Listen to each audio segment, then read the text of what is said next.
नमस्कार, आप देख रहे हैं न्यूज़ 127। मैं हूं आपके साथ अक्षता रावत और आज मेरे साथ है हमारे चीफ इन एडिटर नवीन चौहान। आज हम बात करने वाले हैं गुरुकुल कांगड़ी की कुलपति डॉक्टर प्रोफेसर हेमलता से। तो चलिए मिलते हैं।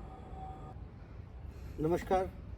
आज हम पहुंचे हैं स्वामी श्रद्धानंद की तपस्थली गुरुकुल कांगड़ी में।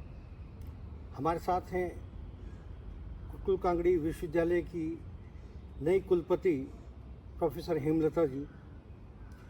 इनका एक आदर्श व्यक्तित्व रहा शिक्षा के क्षेत्र से, पूरा जीवन समर्पित, लेकिन आज एक नई चुनौती और गुरुकुल कांगड़ी के अस्तित्व को बचाने में उनकी अहम जिम्मेदारी। हमारे साथ कुछ उनके साथ सवाल होंगे। मैम नमस्कार, आपका स्वागत, अभिनंदन। नमस्कार, आपका मैम, स्वागत है। गुरुकुल कांगड़ी में आप नई जिम्मेदारी के रूप में आई हैं, किस रूप में आप उसको देखते हैं? पहले आपका एक छोटा सा परिचय, आपका जन्म स्थान, कहाँ से? मैं हेमलता हूँ। मेरा जन्म स्थान मदुरई है, तमिलनाडु में। वहाँ से मैंने स्कूलिंग किया, कॉलेज बीए जो है वहीं से किया, फैटिमा कॉलेज मदुरई से। उसके बाद चेन्नई में आके मैंने एमए किया और हरिद्वार गुरुकुल कांगड़ी विश्वविद्यालय से मेरा पीएचडी है। और मैं 33 साल से पढ़ा रही हूँ। आजकल मैं प्रोफेसर के अलावा गुरुकुल कांगड़ी की इंग्लिश डिपार्टमेंट की हेड एंड डीन भी हूँ। एंड अलॉन्ग विद दैट अभी लेटेस्ट जो है मैं यहाँ का वाइस चांसलर बनी हूँ 3 तारीख से। बचपन से किस तरह का आपका स्वभाव था? क्या आपने सपना देखा था? क्या आप? हाँ, बचपन से मेरा एक ही सपना है कि अपना जीवन में कुछ ना कुछ अच्छा कार्य दूसरों के लिए कुछ करके निकलना है। तो मैं पढ़ाई के क्षेत्र में जब से आने लगी हूँ, मैं हर बच्चे को जिस लेवल से वो एंट्री लेवल है, उससे वो जब छोड़ के जाएंगे, कोई भी एंट्री लेवल हो, उससे जब निकल के जाएंगे, उससे कुछ ज़्यादा पाया हुआ देखना चाहती थी। ऐसे ही करते करते बीए के बच्चों को पढ़ाया, फिर वो एमए में आए, फिर पीएचडी जो है मैंने 32 बच्चों को अपने हाथ से पीएचडी दिलाया है। अभी भी मेरे पास 4-5 बाकी है जिनको मैंने बिफोर रिटायरमेंट पीएचडी करवाना है। जब आपको गुरुकुल कांगड़ी के कुलपति की जिम्मेदारी मिली तो कैसी अनुभूति आपको हुई और प्रांगण में आके कैसा महसूस किया? मैं तो प्रांगण में आई हुई थी, एज ए डीन मैं अपना कमरे में काम कर रही थी, जब मुझे पता चला कि मेरे नाम पे कोई लेटर आया और मुझे ये जो कार्य है वाइस चांसलर का जो कार्यभार सौंपा गया, तो मैं वहाँ गई थी और उसको प्राप्त किया। आई फील नॉर्मल, लाइक उसके कारण ज़्यादा वो कुतूहल कोलाहल कुछ नहीं है, क्योंकि एज अ टीचर मैं ज़्यादा जो भी कर सकती हूँ मैं वाइस चांसलर बन के भी वही कर पाऊँगी। और ऑफ कोर्स अभी थोड़ा दायित्व ज़्यादा बढ़ गया है, क्योंकि सभी के लिए करूँगी। सारे विभागों का जो भी छोटे छोटे परेशानियाँ हैं उसे दूर करने में जितना दूर तक मुझे यथा योग्य करके निपटाने की कोशिश करूँगी। कुलपति अक्सर अपने कक्ष में देखे जाते हैं, एसी रूम में बैठे होते हैं, लेकिन हमने देखा कि आप अपने विभाग के अंदर बैठी हुई। क्योंकि मेरा विभाग में आज का समय में कोई है ही नहीं, सब लोग रिटायर होके चले जा चुके हैं। और मेरा विभाग की जो छात्र छात्राएं हैं उनको कुछ पढ़ाने की मौका मिल रहा है, उसको मैं पूरा करने के लिए मैं यही बैठी रहती हूँ। इनके साथ 2 घंटे कम से कम बिता के उनकी जो समस्याएं हैं उसको दूर करने में मुझे बहुत आनंद, परमानंद मिलता है। आखिर में ये छात्राएं और छात्र छात्राएं ही हमारा भविष्य है।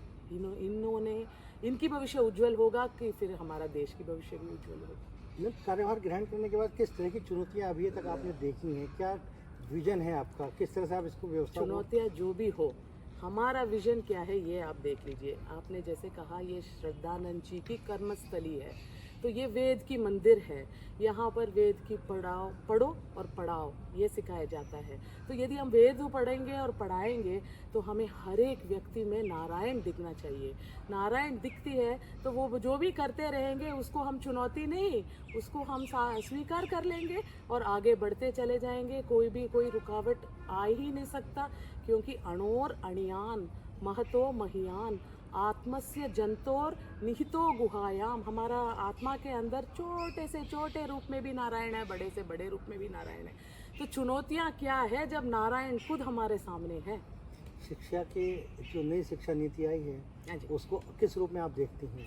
नई शिक्षा नीति बहुत ज़्यादा इन बच्चों के प्रति स्टूडेंट सेंट्रिक बोलते हैं, बच्चों की जो आवश्यकताएं हैं उसके अनुसार बना हुआ है। बहुत उज्जवल भविष्य बनेगा बच्चों का।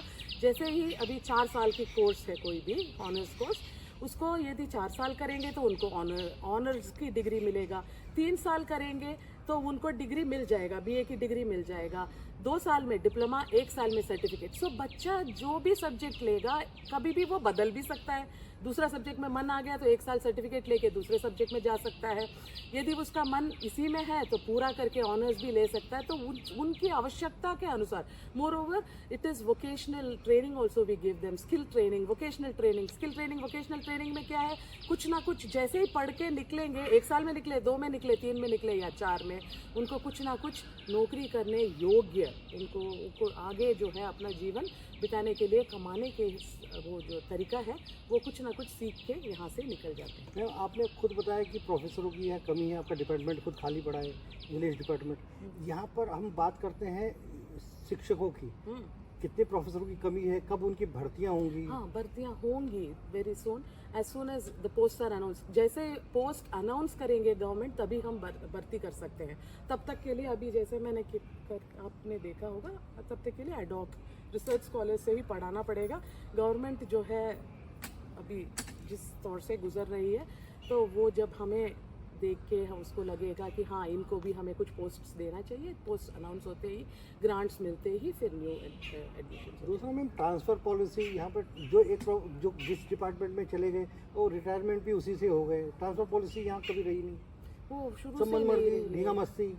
नहीं, ऐसा नहीं, मनमर्जी नहीं है, वो शुरू से वही रहा। ये साइकोलॉजी की है तो साइकोलॉजी में रहा, पर आजकल में कुछ भी बदलाव आ सकता है क्योंकि नया जो शिक्षा नीति है उसके अनुसार इंटरडिसिप्लिनरी, मल्टी डिसिप्लिनरी, मतलब एक इंग्लिश की टीचर साइकोलॉजी भी जानने की आवश्यकता है, साइकोलॉजी वाले हिस्ट्री भी जानेंगे। ऐसे वो जो रिसर्च है वो जो है हिस्ट्री, इंग्लिश, साइकोलॉजी या वो कंप्यूटर्स करके सारे सब्जेक्ट्स को मिंगल करके वो इंटरडिसिप्लिनरी होगा फ्यूचर में। तो आगे फ्यूचर जो है इट कैन बी डिफरेंट। आप 3 बहनों में सबसे बड़ी बहन थी परिवार में, शिक्षा के क्षेत्र में आप आई, परिवार की भी जिम्मेदारी थी। किस तरह से आपने सामंजस्य बिठाया, परिवार, शिक्षा? वो तो करते निकल जाओ, बड़े चलो कहते हैं ना, रोजाना उस दिन किया चरेवती, जिस दिन जो काम आपको करना है करते निकलो, कल का मुड़ के न देखो ना, भविष्य के बारे में भी सोचो, सोचने से भी डर है। एक ही सच्चाई है, नाउ, अभी हम क्या कर रहे हैं, अभी का क्षण यदि हमने अच्छा सा बिता दिया तो भविष्य अपने आप ही उज्जवल हो जाएगा और अतीत में जो भी है वो रहेगा। गुरुकुल के आगे बड़ी चुनौती जो सबसे बड़ी है, आर्य समाज संस्थाओं और यूजीसी के बीच में तालमेल बनाना। किस तरह से आप? आर्य समाज में सब अच्छे चीज़ें ही बताया गया कि वेद को पढ़ो और पढ़ाओ, दूसरे की उन्नति में अपना उन्नति देखो, महिलाओं की उद्धार के लिए काम करो। ये सब जब करते जाएंगे ना, यूजीसी भी यही चाहती है, बल्कि जो नया शिक्षा नीति है वो भी इंडियन कल्चर की प्रचार के ऊपर ही आजकल वो डाल रही है, दबाव डाल रही है। तो वो तो आर्य समाज में स्वाभाविक ही है, तो इसमें कोई तालमेल बिठाना नहीं है, तालमेल भरी हुई है। मैम, यूजीसी 2023 का जो रेगुलेशन एक्ट है वो आप कैसे लागू कराएंगे यूनिवर्सिटी में? वो तो लागू करने की प्रक्रिया शुरू हो चुकी है और हो ही रही है ऑलरेडी। अच्छा मैम, एक चीज़ है, जैसे शिक्षक जो होते हैं ना उन्हें कड़क माना जाता है, मतलब हमारा भी स्कूल टाइम था, कई टीचर्स ऐसे थे हम डरते थे, मतलब उनके सामने भी नहीं जाते थे। तो आपके साथ मतलब शिक्षक बच्चे जो है वो डरते हैं या फिर आपके साथ जुड़ने का प्रयास करते हैं? नहीं, मेरे बच्चे कभी मुझसे डरते ही नहीं है। मुझ में जो बड़े बच्चे हैं वो दीदी देखते हैं और बहुत छोटे हैं माँ देखते हैं, दादी देखते हैं। मतलब बच्चों के मेरा डिफरेंट एटीट्यूड, शुरू से ही मैं जो हूँ बच्चों के साथ बच्ची बन जाती हूँ, बड़ों के साथ बड़े बनने की कोशिश करती हूँ, क्योंकि मैं ज़्यादातर उनके मूड के अनुसार काम करती हूँ। तो बच्चे कभी मुझसे डरते नहीं है, खुल के कोई भी प्रॉब्लम है वो भी आके बता देते, जो भी गलतियाँ वो ज़िंदगी में करते हैं वो भी बता देते हैं। मैं बताती हूँ उनको कि यदि तुमने कोई भी गलती करी वो ज़रूर बताना, क्योंकि तभी उसका सुधार हो सकता है। हम आपका रक्षक बन के आपको बचाएंगे, और यदि तुम छुपाते रहोगे तुम अकेले में रोते रहोगे। सो बच्चे जो है मुझसे कभी नहीं डरते। अच्छा मैम, जिस कुर्सी पर आप बैठे हैं वो कांटों से भरी हुई है, तो ऐसे में गुरुकुल कांगड़ी की जो आंतरिक राजनीति है और उसके साथ ही जो यूजीसी के मानक है, आप उनको एक साथ लेके कैसे चलेंगे? देखो ना, कांटे से भरी हुई है, सोचने से ही तो डर लगता है ना। तो कांटा मन में है, it is all in the mind. कांटे के बारे में सोचना या नहीं सोचना मन में है। हम तो सोचते हैं फूलों से भरी है और फूलों से भरे हुए रास्ते में हम चलते जाएंगे। मैम, फूलों से भरी तो है, लेकिन जो आंतरिक राजनीति होती है कई बार वो काम करने नहीं देती है। नहीं, ऐसा नहीं है। उसको भी मुस्कुराते चलो, सबको गले मिलाते चलो, साथ साथ लेके चलो, कुछ नहीं होगा, सब अपने आप समझ लेंगे। देखो ना, जहाँ सच्चाई है वहाँ जीत जरूर है। तो यदि हम झूठ का प्रचार करेंगे तो हमें डर के रहना है, कांटा है, ये है, वो है। कांटा है ही नहीं। जब हम सच्चे दिल से काम कर रहे हैं और कोई प्रलोभन में नहीं आ रहे हैं, हमें किसी चीज़ की डर नहीं है। आप कुछ भी बोलो मेरे को, हेमलता बोलो, टीचर बोलो, वीसी बोलो, ये सब बराबर है मेरे लिए, कोई बहुत बड़ी बात नहीं है। मतलब ये कि तरीके से आप बिल्कुल पॉजिटिव एटीट्यूड लेकर चल रही हैं अपने पद को नहीं, लेकर। नेचुरली पॉजिटिव एटीट्यूड नहीं है तो आगे हम बढ़ ही नहीं सकते। और समहाउ मेरे को बचपन से मैं हमेशा अच्छे ही सोचती आ रही हूँ, और भगवान का कृपा से वो सब होता जा रहा है। बहुत अच्छा लगा कि इतने पॉजिटिव टीचर्स दिए हुए। मतलब क्या होता है कि जैसे ना बच्चे डरते हैं तो उस हिसाब से समझ से वो बैठ डराना है, नहीं पाता। पता है? हाँ, डराते कौन है? जिसके अंदर कमजोरी है, जिसको अपना सब्जेक्ट के बारे में नॉलेज है ही नहीं, वही डरा के रखेगा। देखना, कल ये सवाल नहीं पूछना, ये सवाल पूछना, ये है, वो है। नो, छोड़ दो उन्हें अपने रास्ते में छोड़ दो। आप बताते चलो। सच में मैं बता रही हूँ, वो बच्चे जिस लेवल से, मैंने शुरू में भी बोला, जिस लेवल से आ रहे हैं, बिल्कुल गांव से आ रहे हैं, उनको इंग्लिश की एक शब्द में आता है, तभी भी वो जब निकल के जाएंगे कुछ ना कुछ पा कर ही जाएंगे। मैम, आप भ्रष्टाचार को किस रूप में देखते हैं? भ्रष्टाचार हमारा इर्द गिर्द भी नहीं आ सकता, हम उसको आगे आने नहीं देंगे। This is it. आप अपनी गाड़ी से आती हैं, अपनी गाड़ी से ही जा रही हैं। वो मेरी मर्जी है, मुझे अपना गाड़ी में ही अपनापन लगता है, अपना ही घर में अपनापन लगता है, और जहाँ मैं कर्म क्षेत्र में हूँ वहाँ मैं कर्म करूँगी और अपने गाड़ी में निकल जाऊँगी। मुझे पड़ाड़ों में विश्वास नहीं। व्यवस्था बनाने की बात करें तो सबसे प्रायोरिटी पे सबसे पहले आप किस चीज़ पे काम करेंगे? सबसे पहले जितने यहाँ पर टीचर्स हैं और जितना रिसोर्सेज है, उसके बीच में सामंजस्य बना के उनको मैक्सिमम कैसे यूटिलाइज करो। ये दे दो, ये दे दो, गवर्नमेंट से पूछने से कुछ नहीं मिलने वाला है। जो रिसोर्सेज हमारे अंदर है, जैसे हमारा स्पोर्ट्स डिपार्टमेंट बहुत अच्छा है, एथलेटिक्स में बहुत अच्छे हैं हमारे बच्चे, योग डिपार्टमेंट हमारा अच्छा है, और पढ़ाई में भी हमारा सारा ह्यूमैनिटीज़ की सब्जेक्ट्स है। ये सारे को मिलाएंगे यदि और ट्रेनिंग देंगे, जो स्टूडेंट्स है यहाँ पर एनडीए में जा सकते हैं, वो जो है आर्मी में जा सकते हैं, भर्ती हो सकते हैं। सो इस तरीके से जो हमारे पास रिसोर्सेज है, काबिलियत है, उसी को पहले प्रयोग करके इनको आगे उन्नति की ओर ले जाना है इन स्टूडेंट्स को। मैम, एक चीज़, असिस्टेंट प्रोफेसर्स की अभी कमी ये कॉलेज में है, और इसके साथ ही जो असिस्टेंट प्रोफेसर है उनको जो है वो नॉन टीचिंग काम दिए गए, तो उससे उनको निजात कब मिलेगा? नहीं, नॉन टीचिंग काम नहीं दिया जा रहा है। असिस्टेंट प्रोफेसर तो असिस्टेंट प्रोफेसर का ही काम कर रहा है, कोई भी नॉन टीचिंग का काम नहीं कर रहा। अच्छा, यदि आप पानी उठा के पीने को नॉन टीचिंग की काम समझ रहे हैं तो वो तो हम खुद ही उठा के पीने वाले में से है, हम किसी असिस्टेंट प्रोफेसर से नॉन टीचिंग की काम करवाने वाले में से है ही नहीं।